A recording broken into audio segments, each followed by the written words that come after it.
This is eSec Lending Insights. Let's get over to our episode.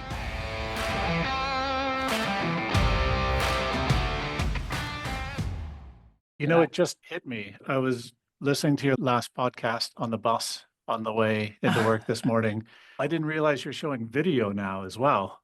Oh, yes. Yes. We are. Yes. You're going to do well with it. Big positive Well, reviews, Matt. Don't worry. I don't want you to lose listeners or viewers, I should say. I do have to say, though, going back a ways now, and I just saw Matt Cohen up in Montreal recently at a CASLA event, and he made me think of it. Matt Brunette is not someone that you and Matt Cohen commented on in terms of the amount of hair on one's head in the industry. And I think that Matt Brunette could maybe take all of you. I think come on now, Brooke. It's beautiful flow, Matt. Very impressive. Yeah, and you talking should about going to see mom. Are you telling me I need a haircut, Brooke? No, absolutely not. You can pull it off. What did we do, Brooke? Top 5 or top 10 hair in the market? Matt would be up there for sure. I think so. Matt might take the number one spot. People are unfortunate enough to actually watch this on Spotify and not just listen to it. Are they going to see that horrible burnt amber background behind me? No, well, we don't. That's what I was going to say. I know. Did you hear my orange? We're glad we're all here today. I did, and I think you lost a few viewers just on that joke. We got to move this along. Yes. They're dropping off. We're down to 6 listeners now. All right, folks, friends, listeners. If you're still with us, we have Matt Brunette from Norges Bank Investment Management with us today. Matt is can I call you a longtime friend, a longtime listener, a longtime industry participant? I know the latter qualifies, but are the first two okay to describe you as? I certainly hope so, Brooke. Okay, phew. Yes. Ooh. All right. Good. Okay. Well, Matt is a good friend. Matt is also a very active, engaged market participant and has done a lot of podcasting with a lot of other industry associations and platforms. And we thought, knowing that he is always happy to share his thoughts and views on the market, we thought it would be a great conversation as we are beginning to round the corner on the end of the year to check in with him, see what's going on from his perspective and what he and his team at Norges Bank are most focused on these days. But Matt, welcome. I'm glad you were able to join us. Thank you. Glad to be here for the first time. Yeah, for the first time. Even though it feels familiar, it's the first time. So, Matt, you and your team at Norges Bank manage a very sophisticated lending and financing program. I know you've been profiled on many podcasts. I know GPFA in particular has done a few where you've described your approach to lending. You're one of the largest asset owners probably in the market, but you're also unique in that you're coming more with a central bank mindset and perhaps look at risk in a very specific way versus perhaps other lenders in the marketplace, and what you do versus what others do, what you can do, how also counterparts look at you in terms of your own capital profile and risk weighting might also differ. Just kind of curious, if you had 3 themes that your program and what you and your team are paying attention to right now, what would you put in the top of, whether it's here as we end the year or as we start 2026 next year, the 3 things that you guys are spending the most time on and care about the most? I don't know if I have exactly 3, but I'll take the things and thinking a bit longer term, I would say. So one, about 2 years ago, we did a lot of work, and I think you and I discussed this offline, about what it meant to do more lending in-house, to do more things ourselves. So as an agent, you don't want to hear that, but it's a recognizable theme in the market that some of our sophisticated peers are looking to do more transactions themselves. Agreed. I also think many agents are embracing that in a good way, but keep going, please. Yeah, there's lots of different ways to do it, right?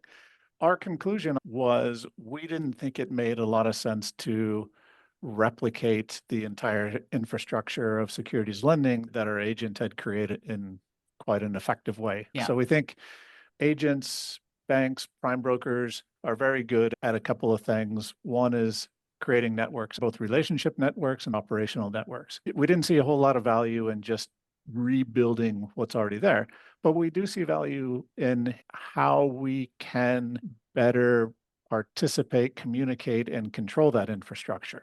So if we remind your listeners that our program's been unindemnified for a long time, not just having a central bank mindset, but having an investment risk mindset, knowing that there is risk in these transactions, we want to be able to see that on as near a real-time basis as possible, make decisions, communicate with our agent on a more automated electronic basis, get more real-time information, etc.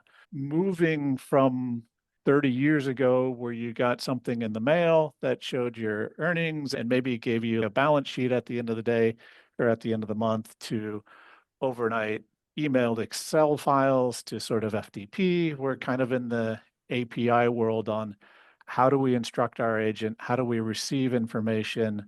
How do we almost pretend that we're on their desktop seeing their systems? Yeah. Obviously only our data, but those types of things. Yeah. So let's call that number one. Number two is we always in this industry need to develop and adapt our strategy and our products. The demand side of the equation is changing constantly. We need to be flexible around that. Half of our world is loans, half of our world is collateral, right? So there's lots of things going on in the collateral space, different types of collateral, different structures of collateral. So number two, I would say, and it all has to be balance sheet efficient. So finding these balance sheet efficient trades and collateral structures in a way that doesn't necessarily compromise risk management. So there's some easy wins in that. If you say there's no risk in this and I just want to lend as much as possible and make as enough revenue as possible, there's a lot of things you can do. But it's a little more difficult to say, hey, I was quite comfortable in the world of transfer of title, all these lender protections that are baked into your documentation, your GMSLA, your haircuts, et cetera. I don't want to just have smaller haircuts to be more competitive. I don't want to give up my protections as a lender. How do you do that, but still be somebody that people want to trade with, right? Still be an attractive lender. Third, tri-party functionality. I think that's going to be on our list every year. Every year we make baby steps of progress, but there's still lots more to do there in terms of how do we automate things. Because we're managing risk, we're making a lot of frequent changes to things. We don't want that to have too much impact on our counterparties in terms of operations. Obviously, it impacts how they can trade with us, but how do we do that quicker with fewer errors? How do you make one change? Most of us these days have to have some sort of ESG overlay to our collateral, whether it's in terms of things that are in your universe, that go out of your universe, et cetera. You have to make these updates. And how do you apply these when you have hundreds of collateral schedules to update? More detail in your collateral schedules, right? If you really want to get into risk management, you really want to control all the small knobs within that as well, right? And then I have some things that are much longer term. I wouldn't call it a pipe dream because I think some people are getting there. But when I first started here 24 years ago, we had a concept of portfolio managers are experts at making long-term investment decisions.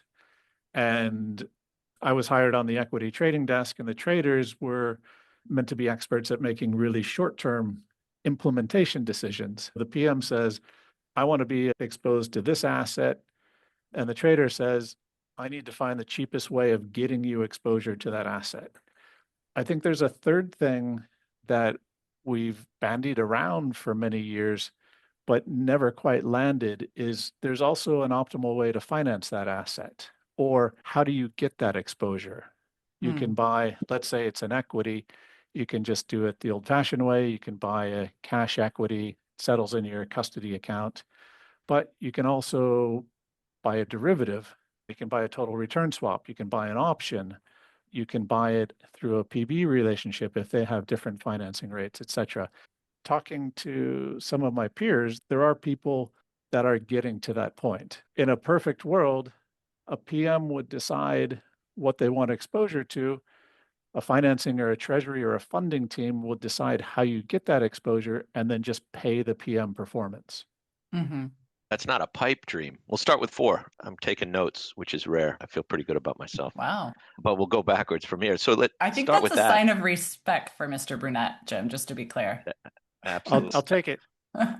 So the optimizing financing is something we're having conversations and beginning to execute with our client base, probably slightly differently than Norges might, but we think about it, our clients think about it as various wrappers. So they do now have, and Brooke can help me on this, but a lot of our counterparts as well as our clients are now having central funding or total fund perception of the world, and then going forward with executing on that as best they can and kind of doing exactly what you said. I would imagine they might execute a little differently in terms of paying back the performance or the exposure that they're asking for. But those decisions are being made by front office folks and the clients we deal with. As an agent, we're a bit of a one-trick pony. We lend securities, do a little bit of money managing and repo on the other side.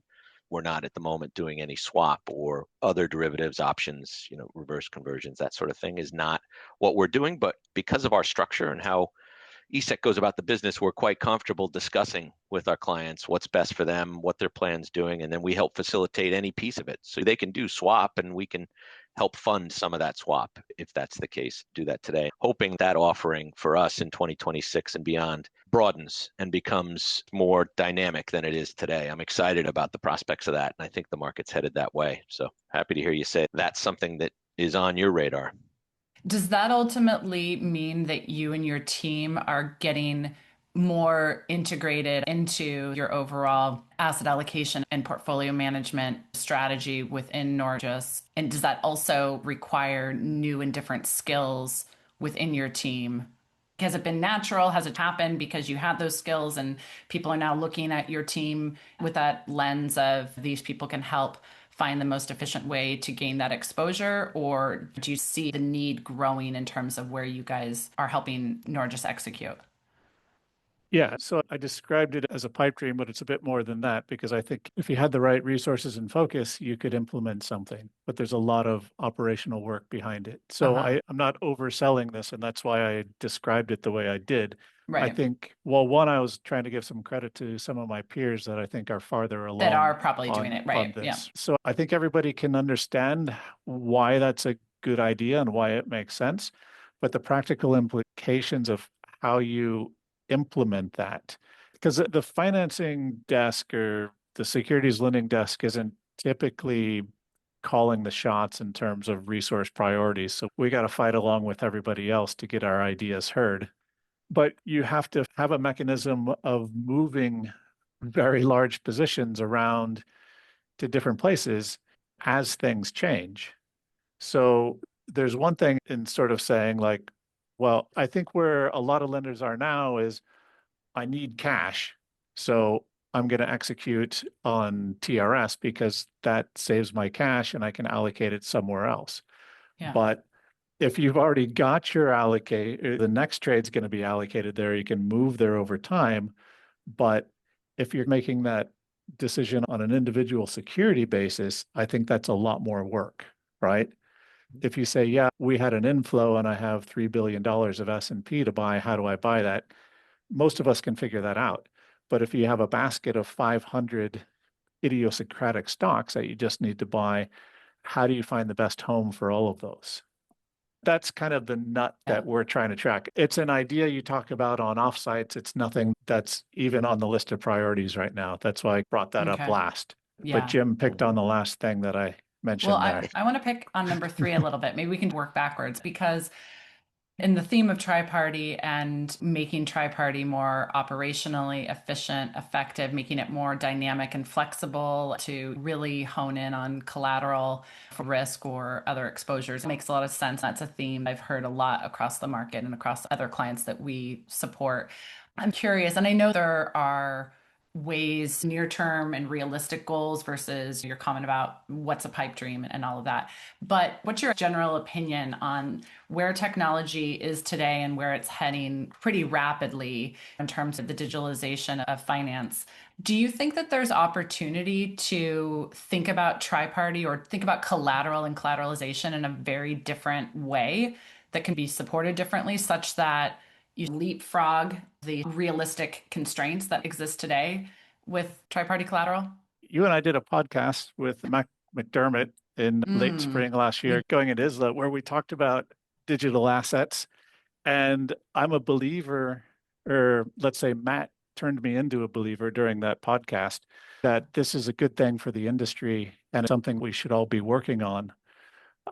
but you have to build a model for that. You can't skip the hard work, right? Right. So tri-party has worked really well because it was built really well, and you could create complicated rule systems to allocate collateral in a way that you wanted. Big banks could dump tons of assets in there, and that would filter through a rule set to their hundreds, if Yeah. not thousands, of margin clients, right? Yeah.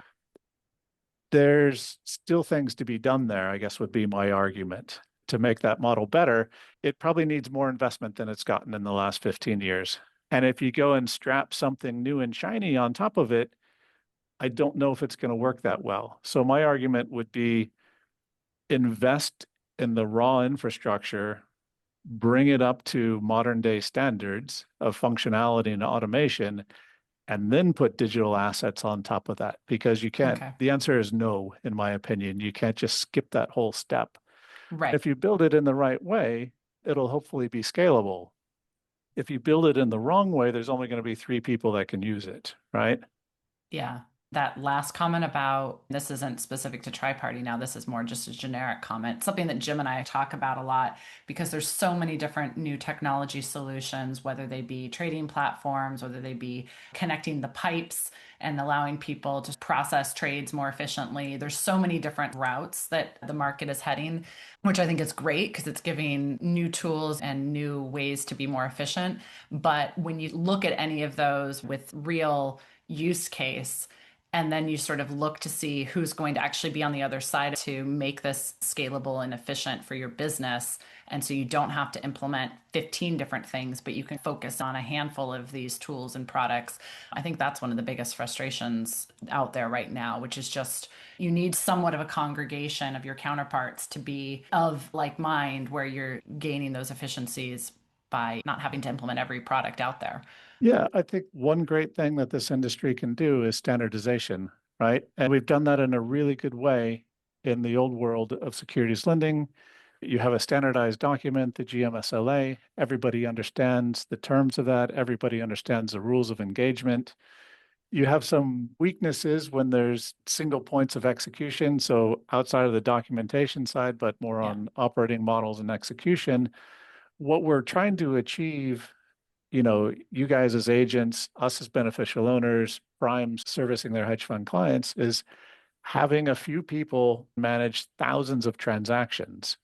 And you can only do that with standardization. If everybody's playing by the same concept of what is a trade, what is a dividend, what does settlements mean, all these little niggly things that go into a securities lending trade.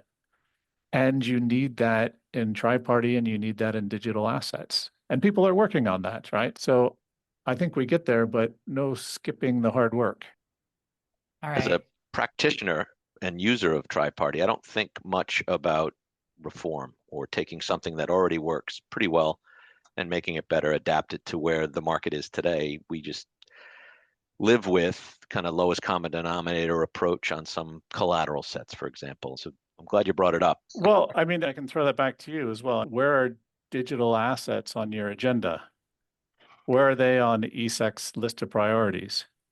I think that it's not the same as you, but probably the end result is not that dissimilar. We are very focused on it and paying attention, but until we see greater adoption by our clients and their custodians in the first or second place, and some clients might actually need their custodians to move in lockstep on this in order to do more in the digital asset space broadly. It's hard to think about a securities lending transaction as a first driver of a shift towards digital assets. I think collateralization might be a really good use case for digital assets and make a lot of sense. But I think that you still need kind of the core infrastructure. You still need the comfort with, a large institutional investor to sort of understand and have acceptance of digital assets and what they view as the risk profile. If we think about where we can help clients and benefit clients in terms of growing their securities financing use cases, there's still a lot more to be done before probably getting to digital assets from our perspective. And so I think that when we start to see greater adoption by custodians, institutional investors in the short-term markets and otherwise, I think that it'll make a lot more sense to follow it at that point. Yeah, I would agree. But I think you need a very clear opinion on what your claim is on those assets and how that works, right? Yeah. How do you perfect assets when you have a counterparty failure, for example? How does that actually work? And what is your legal claim to those assets? And our good friends at ISLA are fortunately working on that. But I think you Yes. need those things first. Agreed. You guys also mentioned facilitating clients. Jim, you mentioned helping clients raise cash so they can buy TRS. There's also a theme in the market of agents providing an agency model on TRS. Yeah. What are the hard parts of bringing Yep. that to market? Yep. Because it kind of comes and goes. We acknowledge there is a model in place, not with us. It's something we're actively working on, solutioning for. We are not attached to a broker dealer at the moment. eSec lending is an independent trust. I see that as one of the hurdles. Most of the solutions in the market today have some attachment to a broker dealer.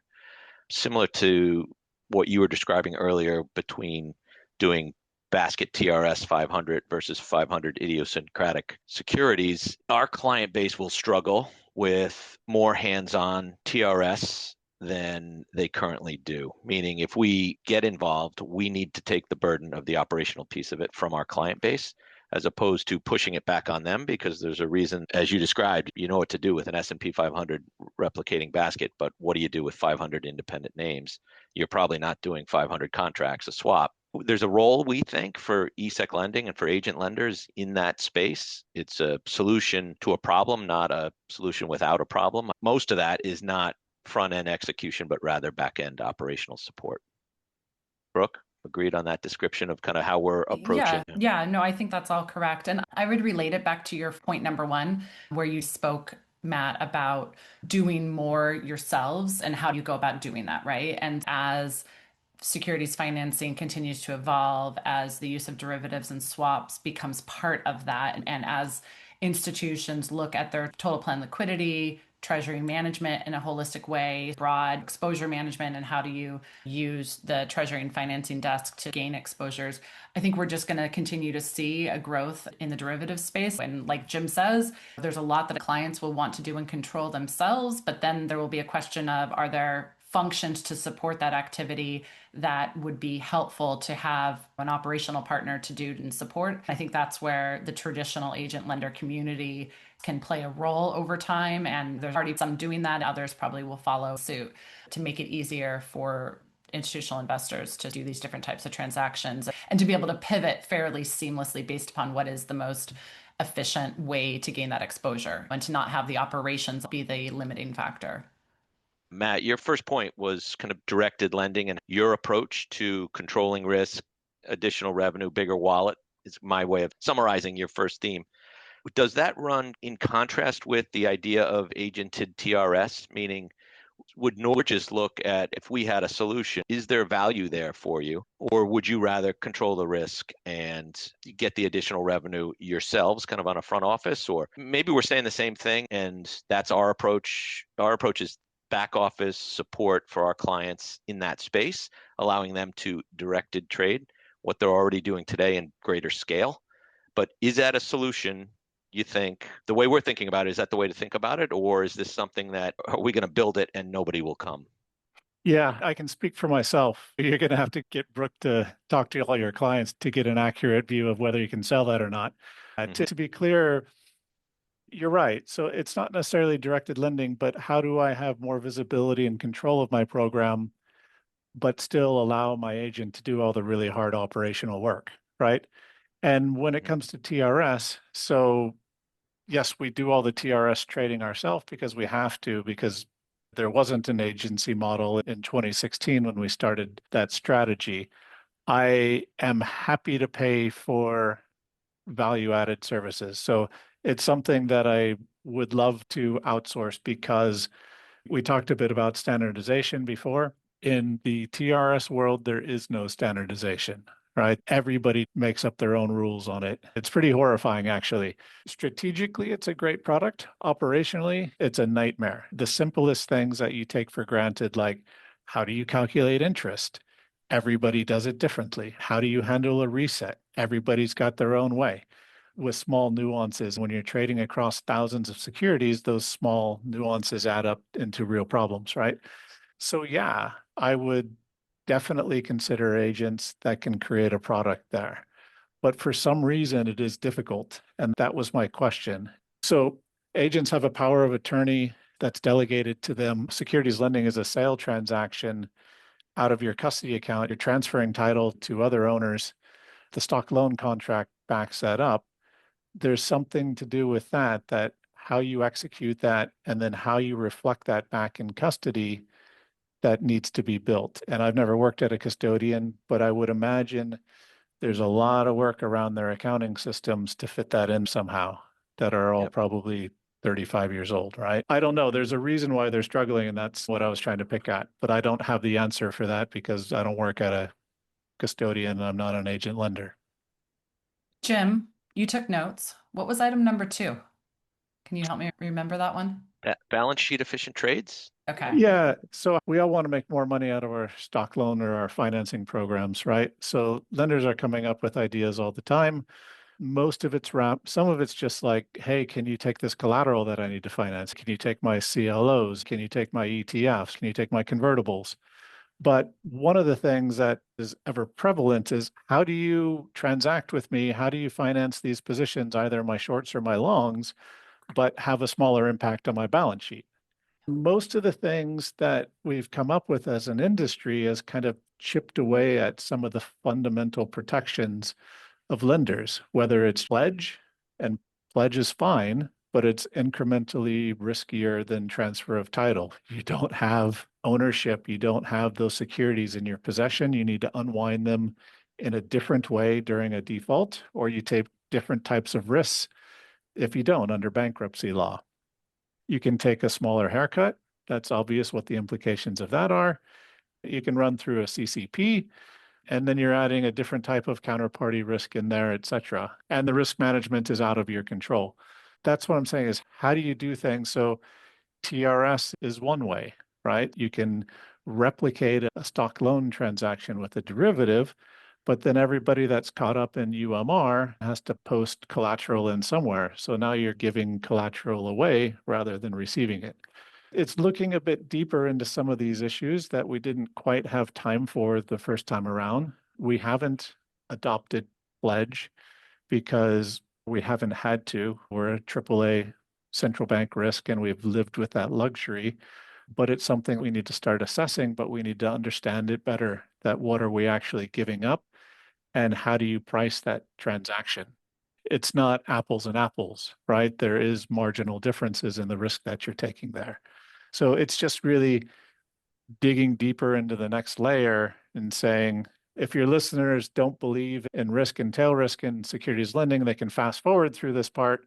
But if you do, those things are important to us. And that's what we're spending some time and resources on now.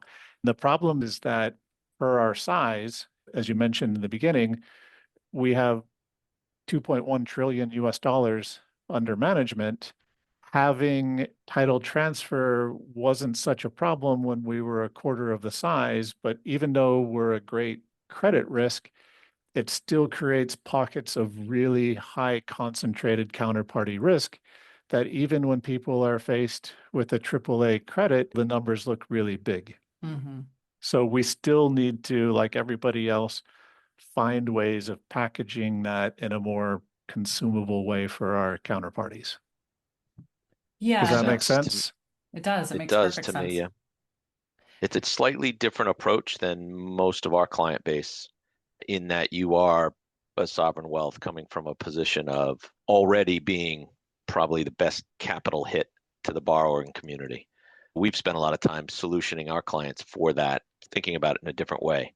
But it's very interesting. We're givers for our clients. We're givers of balance sheet. You're saying there's got to be a better way, more efficient, where we can be givers of balance sheet and still mitigate risk as best we can, knowing full well that you're from the position of being one of the better capital charges across the streets. Really, I hadn't thought about it that way. The way you think, Matt's interesting. Same with the tri-party discussion. You're taking what already works and how do we make it better? You're kind of front-footed that way.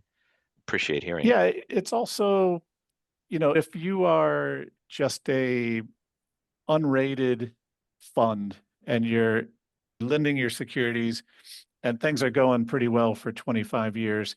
And then Basel regulation hits in earnest 7 or 8 years ago. And your counterparties start telling you, hey, you're 100% RWA. We need you to move to the pledge structure. It's all or nothing. You either find a way to adopt pledge or you're going to have a lot less loan transactions in the next 6 months, right? So I think those people were kind of forced into adopting it quite quickly. Do we want to lend or not? Or can we swallow this risk or not? For us, we had the luxury of taking a bit more time with that. Our first reaction was like, okay, we want to understand what pledge is. It is different.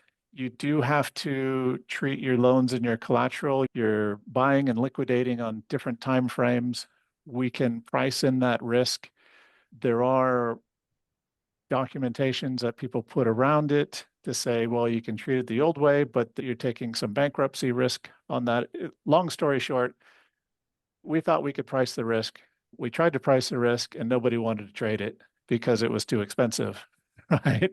So fast forward to now, there's a few variations on that that you can look into. Conversations with some of your colleagues that I've had that I believe eSec is working on, like asset segregation. Yeah. Maybe you can get more comfortable with that if it's you pledging the assets or if it's you ring fencing those assets and not having to go find them and grab them when your counterparty defaults. But they have protection from you, right? Correct. There's a control aspect, and it is very different. It's exactly what you're saying. I'm in control of my universe versus not. That sounds like a much better pitch. If you're telling me that it's the same price, that I'm not going to get any more money for accepting more risk and pledge, then maybe a pledge back or asset segregation where I have more control and you're protecting yourself against me, and that's the same price. That sounds more appealing, but we need to look more into what it actually means and how you set it up in the right way. Right. And not to say that the pledge model still isn't valid, and with certain counterparts, perhaps the route that would need to be taken to be most optimal.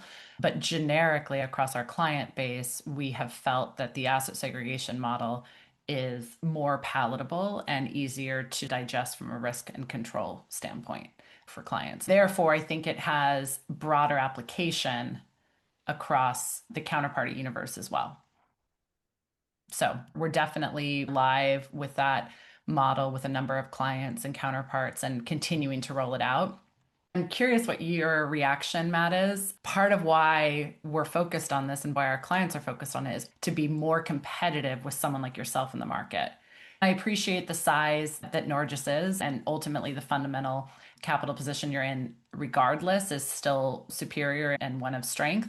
So I wouldn't imagine that your loan activity and your market position would be impacted too severely. But ultimately, what's the trend line is that people are trying to normalize their capital position that they can offer to the banks and to be more competitive amongst one another on the lender side of the market. How do you guys think about that? Do you see that in a positive or negative light? Do you see that as over time maybe needing to respond to that? What are your thoughts on that?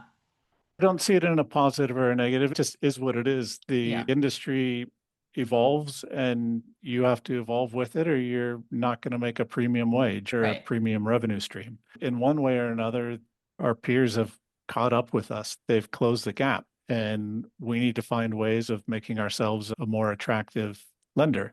That can be done in different ways. There's a huge focus on your capital footprint, but you can also be a good operational partner. One of the things that I think we've talked before, where I like to see the industry evolve, is that beneficial owners stop being price takers. You start thinking about what is the right price, not just what is the price that gets it out the door, right? And when you get to that point and you work that into the culture of your team, it's not bad for your counterparties that are trying to borrow from you as cheaply as possible, because one thing that it facilitates is you can make decisions quicker. So if you have that built in, that you're thinking about how you price risk, you're thinking about this transaction is not the same as that. I can find a price for that that works for me and puts me into revenue haircut, all these things considered into a risk neutral position, then you can respond quickly instead of saying, we got to discuss that internally and come back to you, Right. and that oh, takes you too long wanted and to the trade do, goes how away. much did you want to do? Can Yeah. we, so Yeah. that has value too, that our counterparties know they can call our traders or they can push it through our agent and it ends up with our traders anyways. And they'll have a pretty quick response that, yes, that works, but at this price, or no, that doesn't work. And here's why. Those people can either move along or they can negotiate and hopefully get a trade done. Yeah. Okay, well, I feel like we could talk for a long while, but I'm mindful of, as you know, we maybe started with 10, we worked down to 6 listeners. At this point, we could have just a handful remaining with us. So I want to keep them engaged and interested for the next time. But Matt, maybe we can have you back and do this maybe once a year or something and see how these priorities and goals for the market, goals for your own program, and where we see this industry headed, how they evolve and change over time. Sure, that's great. Do you get any comments on From these? people? We do. Like, Jim is tends to there get, a way on, I don't know where you post these, Spotify or YouTube, or YouTube, you can sort of definitely all get comments. Yeah, we post it on YouTube now. So listeners, if you're not tuning in and looking at us while we're speaking, you're welcome to on YouTube. Although, proceed at your own risk. I was going to say is yes, if people actually want more of this. Sure. Well, tune in, people. Let us know. Either put in the comments. You can do it on our LinkedIn as well. You can get in touch directly. Jim tends to get the most market feedback. I get a decent amount, but I don't know if they're afraid to tell me what they really think or if they just know that Jim can handle it better. I'm not sure. Or I even get better, the feedback.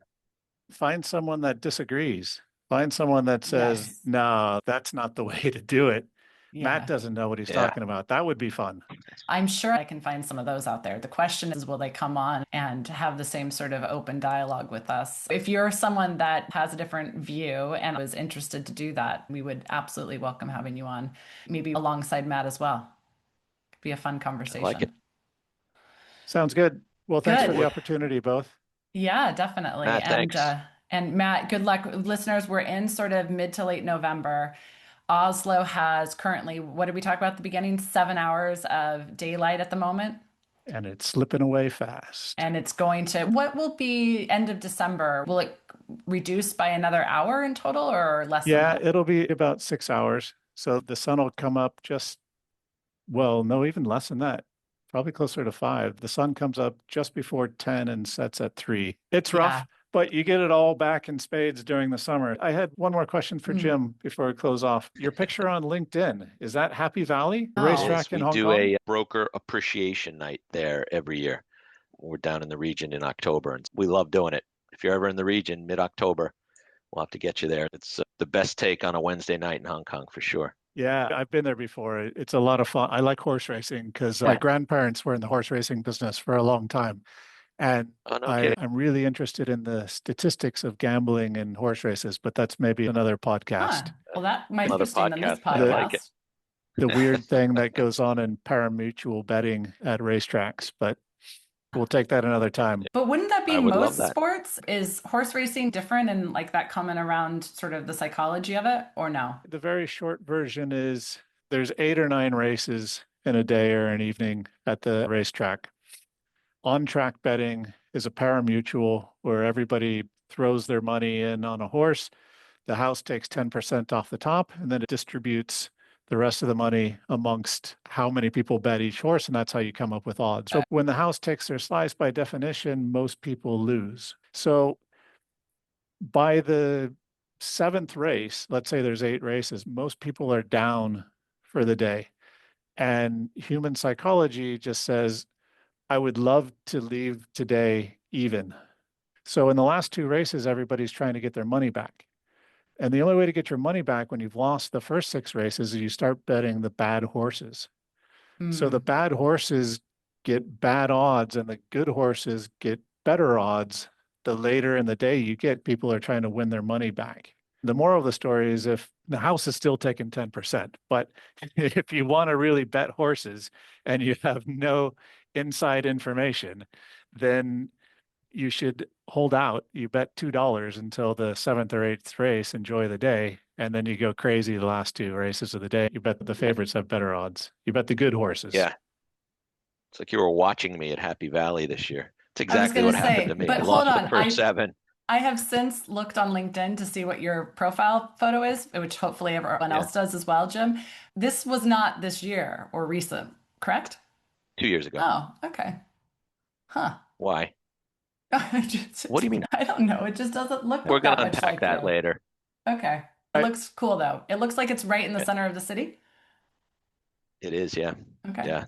It's a couple stops away on the metro. All right, good. It's not like central Hong Kong. It's 5 stops away, but it's very quick to get there. Yeah, well, very cool. Okay, well, Happy Valley. At least you both seem to want to go back. I want to experience it at some point in life. We'll see. All right, friends. Matt, thank you again for doing this, and good luck getting through the rest of the dark season and winter. We will look forward to seeing you. I know Jim's going to PASLA. I know I'm going to maybe go for the first time to PASLA this coming year, and you and your team are likely to always be there. So maybe we'll get to see you down in that region in Thailand. Yeah, we'll be there with bells on. Well, thanks again, and we will talk soon, Thank you, Matt. listeners. Thank you.